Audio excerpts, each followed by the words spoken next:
আসসালামু আলাইকুম। আশা করি সবাই ভালো আছেন। আমি আলহামদুলিল্লাহ ভালো আছি। আজ আমি আপনাদেরকে রাজকীয় স্বাদের চিংড়ি মাছের মালাইকারি তৈরি করে দেখাবো। এটা তৈরি করা খুবই সহজ, কিন্তু খেতে অসাধারণ লাগে। আশা করছি আমার এই রেসিপিটি আপনাদের ভালো লাগবে। আমি এখানে 14-15টার মতো চিংড়ি মাছ নিয়েছি। মাছগুলোর খোসা ছাড়িয়ে ভালো করে ধুয়ে পরিষ্কার করে নিয়েছি। এখন এর মধ্যে দিয়ে দিচ্ছি স্বাদমতো লবণ, তারপর দিয়ে দিচ্ছি সামান্য হলুদের গুঁড়ি আর সামান্য লাল মরিচের গুঁড়ি। এবার মাছগুলোকে খুব ভালো করে মেখে একটা সাইডে রেখে দিতে হবে।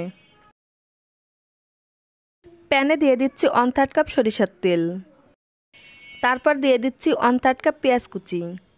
এইবার নেড়েচেড়ে পেঁয়াজকে হালকা গোল্ডেন হওয়া পর্যন্ত ভেজে নিব।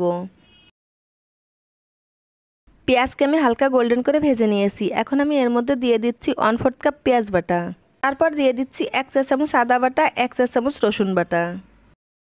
এখন এই বাটা মশলাকে ততক্ষণ পর্যন্ত ভাজবো যতক্ষণ এর কাঁচা গন্ধটা চলে যায়। আমি বাটা মশলাকে খুব ভালো করে কষিয়ে নিয়েছি। এখন আমি দিয়ে দিচ্ছি টক দই। আমি এখানে 1/4 কাপ টক দই দিয়েছি। টক দই দেওয়ার পর আবারও কিছুক্ষণ কষিয়ে নিব। কিছুক্ষণ কষানোর পর যখন মশলা থেকে তেল ছেড়ে দিবে তখন দিয়ে দিব 1/2 চা চামচ ধনিয়ার গুঁড়ি, দিয়ে দিচ্ছি 1 চা চামচ লাল মরিচের গুঁড়ি, 1/2 চা চামচ হলুদের গুঁড়ি, 1/2 চা চামচ ভাজা জিরার গুঁড়ি আর 1/4 চা চামচ গরম মশলার গুঁড়ি। আবারও নেড়েচেড়ে সব মশলাকে ভালো করে একসঙ্গে কষিয়ে নিচ্ছি। যখন মশলা থেকে এরকম তেল ছেড়ে দেবে তখন আমি দিয়ে দিব 1/2 কাপ নারকেলের দুধ, তারপর আবারও নেড়েচেড়ে কিছুক্ষণ কষিয়ে নিব।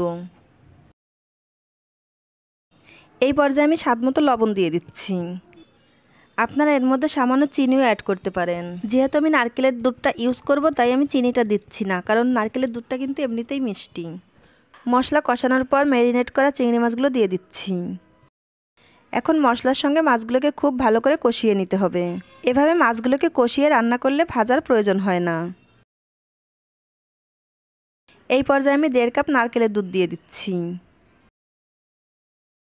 নারকেলের দুধ দেওয়ার পর ভালো করে নেড়েচেড়ে সব কিছুকে মিশিয়ে নিব। এই পর্যায়ে চুলার আঁচ হাই হিটে রেখে ঢাকনা দিয়ে ঢেকে 5 মিনিট রান্না করব। 5 মিনিট পর আমি ঢাকনাটা তুলে একটু নেড়ে দিচ্ছি। এবার এর মধ্যে 1/4 কাপ চিংড়ি মাছের ঘিলু দিয়ে দিচ্ছি। ঘিলুটা দেওয়ার পর ভালো করে নেড়েচেড়ে মিশিয়ে নিব।